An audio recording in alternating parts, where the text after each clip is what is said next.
Character is with Nathan. They look around a storeroom and notice a calendar with marks on a fridge, where a date, the 18th of April, is circled in red. According to the calendar, it is the 16th today, meaning something will happen the day after tomorrow.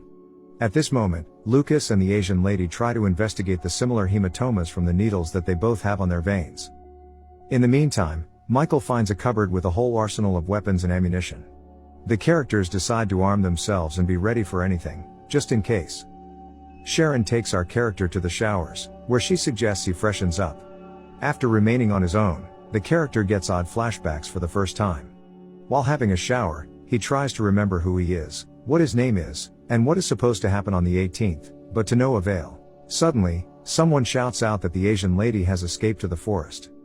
Michael and Nathan are left to guard the house. The guys study the library, and suddenly Nathan realizes that he knows Latin and understands various medical definitions. And Michael finds out that his hands and body remember a lot. For example, how to load a weapon quickly. The rest of the group move through the forest, and our character remembers how he carried some corpse with a scorpion tattoo. They suddenly come across a man's body, tied to a tree with a barbed rope. They look around and understand that it is not the only corpse here. The group then hear a woman scream and walk in its direction. They come across a small cabin and enter inside, where they see the Asian lady, feeding a woman who is tied up like an animal. She gets angry and tries to attack our character, shouting that he has used her daughter. The character is forced to knock her out with a rifle butt.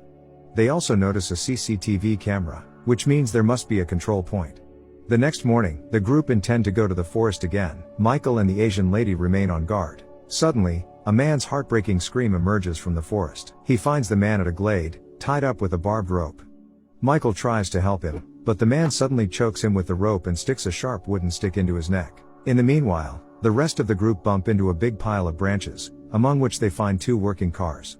Lucas finds a photo in the car, on which all of them are shown, except for our character. Suddenly, the Asian lady appears and says that Michael urgently needs help. The group run to the site of the incident, trying to give him first aid, but Michael chokes on his own blood and dies. They decide to inspect the terrain and to divide. The main character and Sharon arrive at an abandoned building, and the number 18 is also written on its fence.